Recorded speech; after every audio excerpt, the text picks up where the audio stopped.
L'armée thaïlandaise a ouvert le feu d'artillerie en direction du Cambodge depuis une ville frontalière le 25 juillet. La tension monte dans la région, renforçant les craintes d'un conflit possible. Le Premier ministre par intérim de Thaïlande, Umtham Vichitchai, a averti que l'échange de tirs pourrait dégénérer en une guerre totale entre les deux pays. La situation se détériore chaque jour. Des bâtiments à Surin ont été endommagés par des tirs d'artillerie cambodgiens. En raison des dégâts, l'hôpital Phanom Dongkrak a été évacué pour assurer la sécurité des patients. Je ne veux pas que cette guerre arrive. Je ne veux pas de combat. Mais c'est la décision des anciens et des dirigeants du pays, a déclaré le Premier ministre, soulignant des intérêts égoïstes.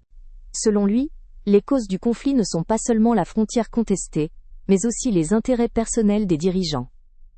Il a exprimé l'espoir que le conflit se termine bientôt. Il a noté avoir vu des nouvelles de personnes se rendant au temple où les habitants de Tham Nguyen et les Cambodgiens se disputent sans fin, aggravant la situation.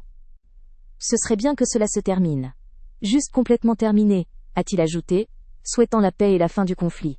Les combattants thaïlandais utilisent des drones pour larguer des bombes sur un dépôt militaire cambodgien près de la frontière, intensifiant les combats dans la région. Dans une vidéo diffusée, les drones frappent plusieurs cibles, l'un d'eux prenant feu en plein vol avant de s'écraser au sol. C'est un jeu de longue haleine qui ne se terminera ni aujourd'hui ni demain. Le différend frontalier et la démarcation restent des problèmes clés entre les pays. Il est nécessaire de consacrer du temps à la discussion de la question, peut-être de revenir au travail de la commission mixte frontalière JBC, fondée sur le mémorandum d'entente. La Thaïlande et le Cambodge ont convenu d'un canal bilatéral, considéré comme le meilleur moyen de résoudre le conflit entre les pays dans la situation actuelle. La question de l'attaque contre l'hôpital de Phanom Dongkrak concerne le droit humanitaire international et les conventions de Genève, qui interdisent l'usage de la force contre les établissements médicaux.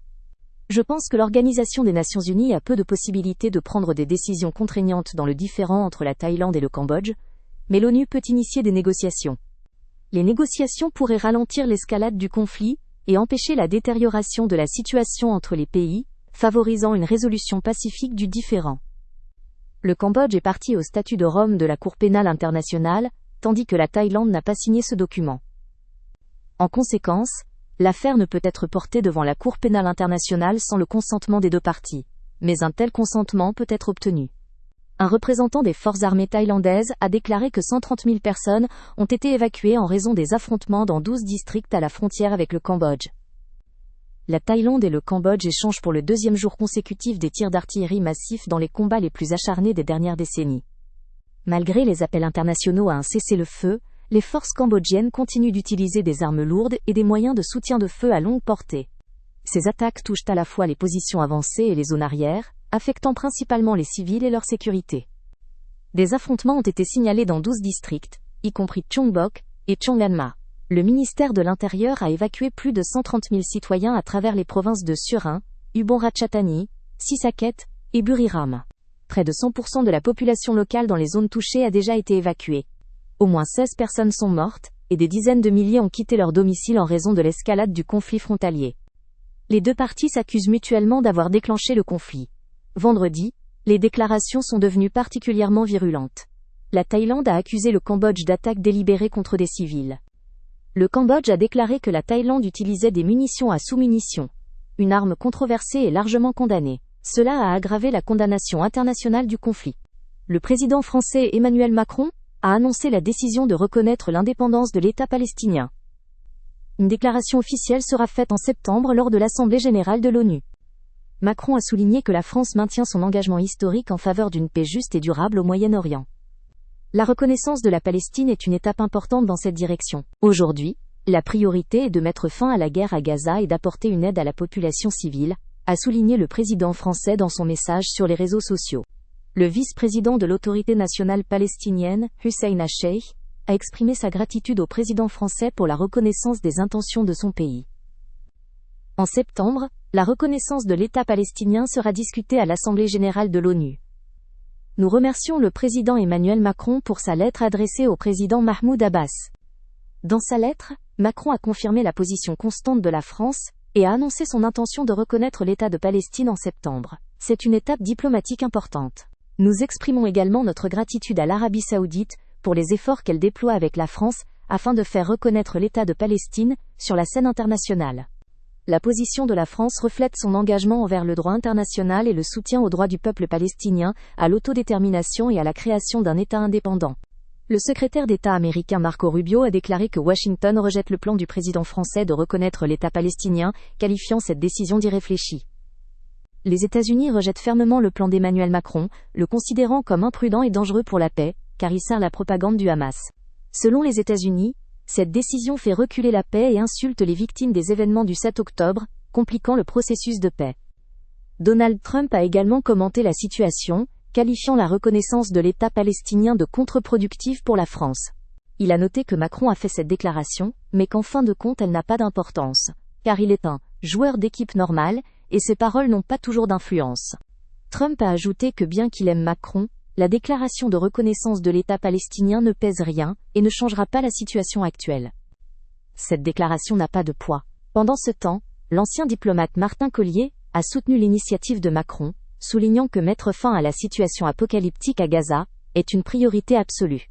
Il considère cette initiative comme une bonne chose, qui détourne quelque peu l'attention de la situation humanitaire, la plus urgente, et nécessitant une résolution dans une direction plus prometteuse. À quoi devrait ressembler une solution politique ? Martin Koller trouve l'initiative du président français digne d'attention et la lance comme une étape importante. Il affirme qu'il ne faut pas établir une hiérarchie entre la raison d'État, les droits de l'homme, et la loi fondamentale. Il est important de relier ces concepts. La raison d'État, c'est la loi fondamentale et le droit international. Seul le respect du droit international garantit l'ordre international dont tout le monde parle, mais que peu réalisent. L'union du concept de raison d'État et du droit international permettra de faire un pas significatif en avant dans la résolution des conflits. Il faut abandonner la pensée hiérarchique, ne pas opposer la raison d'État au droit international ou aux droits de l'homme. Ce ne sont pas des concepts concurrents. La réalisation des droits de l'homme, en particulier la fin de la situation apocalyptique à Gaza, reste une priorité absolue. Cela doit être la tâche prioritaire. Il faut intégrer cette priorité dans la politique de l'Union européenne, cesser de jouer un rôle particulier, et utiliser calmement les outils existants. Tout-vie. Différentes mesures sont discutées dans l'Union européenne, y compris la suspension du régime préférentiel pour Israël. Il faut d'abord résoudre la situation humanitaire qui est vraiment apocalyptique là-bas. En même temps, il ne faut pas oublier le futur processus de paix. Le président Macron réfléchit justement à ce que doit être le statut final des Palestiniens et à la façon de construire la paix. Je proposerais d'aller encore plus loin, réfléchir à une structure de sécurité pour le Moyen-Orient et le Proche-Orient, similaire à l'OSCE en Europe. Cela doit faire l'objet de discussions. Bien sûr, cela ne se réalisera pas demain, mais il faut commencer à y penser dès maintenant pour assurer la stabilité et la sécurité à long terme. Le Royaume-Uni soutient la reconnaissance ultérieure de l'État palestinien, mais la priorité actuelle est d'alléger les souffrances à Gaza et d'assurer un cessez-le-feu entre Israël et le Hamas. C'est ce qu'a déclaré le ministre britannique des Sciences et Technologies, Peter Kyle, soulignant la nécessité d'actions immédiates pour mettre fin aux souffrances et assurer l'aide humanitaire. Nous devons agir avec détermination, en utilisant le soutien international pour fournir nourriture et aide aux personnes affamées à Gaza, qui vivent actuellement des souffrances terribles. Cependant, il ne faut pas oublier les défis diplomatiques. Pour établir la paix, des efforts et une diplomatie seront nécessaires pour créer un État palestinien et une solution à long terme. La Palestine et Israël ont besoin de sécurité, qui ne peut être assurée que par une solution diplomatique. C'est la seule voie vers la paix et la stabilité dans la région. La rencontre entre le président russe Vladimir Poutine et le leader ukrainien Volodymyr Zelensky n'est possible qu'en dernier recours pour sceller un accord de paix. Le porte-parole du Kremlin, Dmitri Peskov, a noté qu'une telle rencontre est peu probable avant la fin août, comme le propose l'Ukraine. La rencontre au plus haut niveau doit régler définitivement le conflit et fixer les accords élaborés par les experts. Il n'y a pas d'autre voie. Le processus est complexe et il est peu probable de le mener à bien en 30 jours. C'est évident et cela demande du temps. La position russe est exposée dans un projet de mémorandum remis à la partie ukrainienne. Actuellement, les approches des deux parties sont diamétralement opposées. Il est impossible de rapprocher les positions en une heure. Cela nécessitera un travail diplomatique complexe et beaucoup de temps.